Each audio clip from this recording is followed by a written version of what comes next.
اعوذ باللہ السمیع العلیم من الشیطان الرجیم بسم اللہ الرحمن الرحیم یا بنی اسرائیل اذکروا نعمتی التی انعمت علیکم واوفوا بعہدی اوف بعہدکم وایای فارہبون۔ یہاں سے لے کر 14 نمبر رکوع تک قوم یہود کا تذکرہ ہے، کیونکہ مدینہ کے اندر کثیر تعداد میں یہ رہتے تھے، اور حضرت اسحاق علیہ السلام سے لے کر نبی پاک صلی اللہ علیہ وسلم تک تقریباً 4000 نبی حضرت اسحاق علیہ السلام کی لڑی سے ان میں نبی آئے، تو اس لیے خصوصاً ان کا تذکرہ کر کے ان کے اوپر جو اللہ تعالیٰ کی نعمتیں تھیں وہ یاد دلوائیں اور انہیں ترغیب دی اور انکار کرنے پر ڈرایا۔ بنی یہ اصل میں بنین تھا، ابن کی جمع ہے بیٹے، اضافت کی وجہ سے نون گر گیا، بنی رہ گیا۔ اسرائیل یہ عبداللہ ہے، ایل اللہ ہے، اسرا کا معنی عبد ہے، عبداللہ یہ عبرانی زبان کا لفظ ہے، یعنی اے اللہ کے بندے کے اولاد، اے یعقوب علیہ السلام کی اولاد، اذکرو یاد کرو تم میری ان نعمتوں کو جو میں نے تمہارے اوپر کی، واوفوا بعہدی اور تم پورا کرو میرا وعدہ، اوف بعہدکم میں پورا کروں گا تمہارا وعدہ۔ یہ کیا وعدہ تھا کہ تورات شریف کو تم مضبوطی سے تھامے رکھو گے، ساری زندگی اس کے مطابق گزارو گے، عمل کرو گے، اور جو میرے پیغمبر آئیں گے ان پر ایمان بھی لاؤ گے اور ان کا ساتھ بھی دو گے، تو میں اپنا وعدہ پورا کروں گا کہ ملک کے شام تمہارے پاس رہے گا، تمہاری حکومت رہے گی، اور اگلے جان جنت بھی تمہاری ہے، تمہیں عذاب نہیں دوں گا۔ لیکن انہوں نے وہی کام کیا جو ہم کر رہے ہیں کہ قرآن پاک تو موجود ہے لیکن اس کو پڑھتے سمجھتے نہیں، عمل بھی نہیں، ان کے اندر بھی بے شمار گناہ پیدا ہو گئے، اور انہوں نے تورات پر عمل کرنا چھوڑ دیا، اور تورات کے اندر نبی پاک صلی اللہ علیہ وسلم کی بشارت موجود ہے، صفت موجود ہے، ان کے اندر تبدیلیاں کر دی، اور جیسے انہوں نے تورات پر عمل کرنا چھوڑا تو اللہ تعالیٰ نے بھی ان پر عذاب مسلط کر دیے، حسد، بغض و عداوت، لڑائی جھگڑے، بھوک، کبھی کسی کے ساتھ جنگ، کبھی کسی کے ساتھ جنگ۔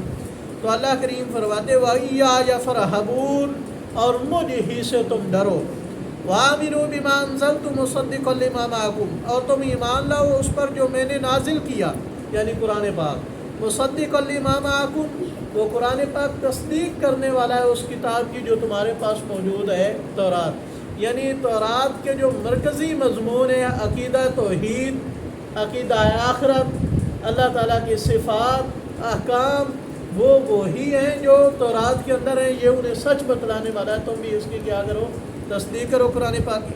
وَلَا تَكُونُوا أَوَّلَ كَافِرٍ بِهِ اور نہ تم پہلے منکر بنو اس قرآن کے، کیونکہ عرب کے اندر علمی جو روب تھا وہ یہودیوں کا تھا، ان کے پاس علم تھا، جو باقی عرب قومیں وہ تو جاہل تھیں، ان کے پاس کسی کتاب کا علم نہیں تھا، جب یہ انکار کرتے تو بہت سارے لوگوں نے ان کے دیکھا دیکھی قرآن پاک کا کیا کر دیا، انکار کر دیا۔ جب انہوں نے پہلے انکار کیا، دوسرے لوگ انہیں دیکھ کر کے انکار کریں گے تو انہیں اپنا گناہ بھی ملے گا، دوسرے گناہ کا حصہ بھی انہیں ملے گا۔ تو اللہ کریم فرماتے ہیں پہلے منکر نہ بنو، اور اگر یہ ایمان لاتے ہیں تو انہیں دوہرا اجر ملے گا۔ نبی پاک صلی اللہ علیہ وسلم ارشاد فرماتے ہیں 3 بندے ایسے ہیں جنہیں ڈبل اجر ملتا ہے۔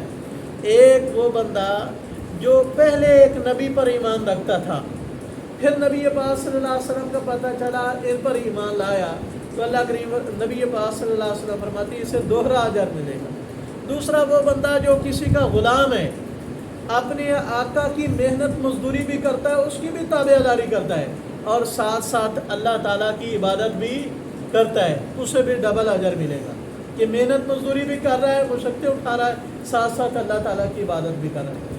نمبر 3، وہ بندہ جس کے پاس ایک لونڈی ہے، اسے وہ ادب سکھلاتا ہے، قرآن پاک کی تعلیم دیتا ہے، یہ ادب تعلیم دینے کے بعد اسے آزاد کر دیتا ہے، آزاد کرنے کے بعد پھر اس سے شادی کر لیتا ہے، تو نبی پاک صلی اللہ علیہ وسلم ارشاد فرماتے ہیں اسے بھی کیا ملے گا؟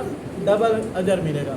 تو تابعی صالح یہ حدیث دوسروں کو سنا کر کے کہتے ہیں تمہیں تو یہ حدیث ادھر بیٹھے مل گئی ہے، حدیث سننے کے لیے لوگ لمبے لمبے سفر کر کے مدینہ جایا کرتے تھے، میں نے تمہیں ادھر ہی سنا دی۔ تو معلوم ہوا ان کے ہاں دینی تعلیم کی وقعت تھی، حدیث پاک کی اہمیت تھی کہ سیکھنے کے لیے بڑے لمبے لمبے سفر کرتے تھے۔ تو اللہ کریم فرماتے ہیں پہلے منکر نہ بنو اس کی، وَلَا تَشْتَرُوا بِآيَاتِي ثَمَنًا قَلِيلًا، اور میری آیتیں تھوڑی قیمت کے بدلے نہ بیچو۔ کیا زیادہ قیمت کے بدلے میں جائز ہے کہ زیادہ پیسے لے کر کے بدل دی؟ نہیں، یعنی آخرت کے انعامات کے مقابلے میں جتنی بھی دنیا تم لے لو میری کتاب کے مقابلے میں وہ تھوڑی ہے۔ یہ کیا کرتے تھے؟ رشوت لیتے تھے، پیسے لے کر کے امیروں کو اور مسئلے بتاتے تھے، غریبوں کو اور بتلاتے تھے۔ مثلا کیسے؟ امیر آدمی آ گیا، اس نے چوری کر لی، پکڑا گیا، اب اس کی سزا کیا ہے؟ ہاتھ کاٹنا۔ تو پیسے لے کر کے اس کو گنجائش نکال کر کے دے دی، اس کو بچا لیا۔ اسی طرح کسی امیر آدمی نے بدکاری کر لی تو حد کیا بنتی ہے؟ شادی شدہ ہے تو اسے کیا کرو؟ سنسار کرو، پتھر مار مار کے ختم کرو، لیکن پیسے لے کر کے گنجائش نکال کر کے دے دی۔ اگر غریب آدمی ہے تو اس پر وہی ٹھونس دیا کہ اس کے ہاتھ کاٹے جائیں اور اس کو سنسار کیا جائے۔ تو پیسے لے کر کے مسائل بدلے تھے، جو کچھ آج ہماری عدالتیں کر رہی ہیں۔ امیر کے لیے اور فیصلہ ہے اور غریب کے لیے اور فیصلہ ہے۔ تو اللہ کریم فرماتے ہیں میری آجات پیسوں کے بدلے میں نہ بیچو، یہ تھوڑی ہے قیمت آخرت کے مقابلے میں۔ وَإِيَّايَ فَاتَّقُونِ، اور مجھے ہی سے تم ڈرو۔ وَلَا تَلْبِسُوا الْحَقَّ بِالْبَاطِلِ، اور نہ حق کو باطل کے ساتھ ملاؤ۔ وَتَكْتُمُوا الْحَقَّ، اور نہ تم حق کو چھپاؤ۔ وَأَنْتُمْ تَعْلَمُونَ، اور تم جانتے بھی ہو کہ حق کیا ہے، باطل کیا، جان بوجھ کر کے غلط ملت نہ کرو۔ اللہ کریم سے دعا ہے کہ اللہ تعالیٰ ہمیں عمل کرنے کی توفیق نصیب فرمائے۔